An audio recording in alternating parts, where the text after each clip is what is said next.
This is one of the most surprising, strange street foods I've ever had in my life. I'm told that Hanoi, Vietnam's capital, is full of amazing, mouth-watering, tasty treats, many of which we've talked about on this show. But today we're focusing on bizarre street-side snack. I thought that's pre-mixed. The worms are foods that'll even make a local do a double take. But I promise you, if you can get past some of the initial visual shock, normal street food. People eat this all the time in Hanoi. You usually eat it with some kind of fish sauce. Banh Cuon is a classic Hanoian street food. Steamed rice batter filled with minced pork and wood ear mushroom and topped with fried onions. Nothing unusual here.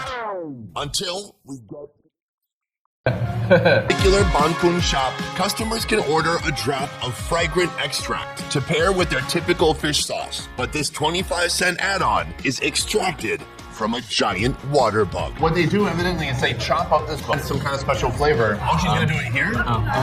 Something With these bugs. And that's the head. And then the body, and then it is like a perfume. you smell that? Oh, it smells like an apple teeny. Right. It feels so disgusting, but the flavor. So we're gonna dip it in. Do you taste the beefiness? I do taste the beefness. It's actually really delicious. So they've done something really unique here. Who knew you could just season some fish sauce? They call them sandworms.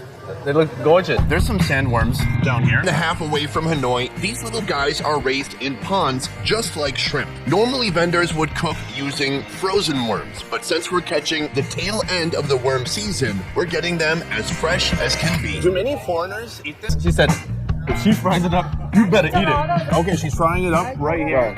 So what the? I thought they are moving, writhing. They're kind of mixing themselves right into the pancake. I knew there was something going on here, but for me, hardly able to contain my wormy excitement while the vendor dices our pancake. I just hope Tok feels the same. I expect it's gonna taste good. It's just gonna feel weird because there's gonna be worms in there. This is good. There's a bunch of dill in there and herbs that actually taste really salty, savory, and fresh, and a nice crunchy texture on the outside. I didn't even feel more shocked that it's delicious than anything else. Fried worm cake. He pre-marinated with some type of leaf. I don't know what it is in English. Can you eat the whole quail? I've never had this. Have you even seen it? I've seen it, never had this baby one. I gotta be honest, the small ones look nice and crunchy. Yeah. That's what I'm looking for. It's definitely unusual if you're from the West for me. Today's crunchy little animal is served with figs and a special in-house fish sauce. Oh, dang, those get super crunchy. Look at those. The crunch factor on those. For over 10 years, this vendor has been selling her unique recipe, made special by its fried and edible Vietnamese curry leaf. Also, you eat the whole quail. The smell is amazing. It's aromatic. Let's pick one up. Okay. Head bite, body bite, leg bite. 3 different experiences. You ready? Think that you're literally crushing this into meaty. This is bizarre, but that tastes really good. It's just remarkable. And it does have that bacon feel to it, crunchy bacon feel to it. I'm to always go in there and try it with an open mind, and this is why. Like, this is absolutely delicious. I would legitimately. Oh, check it out. So we put some spices. Is it a urethra? I think the urethra to eat that separately, but it's like, it's its own thing, right?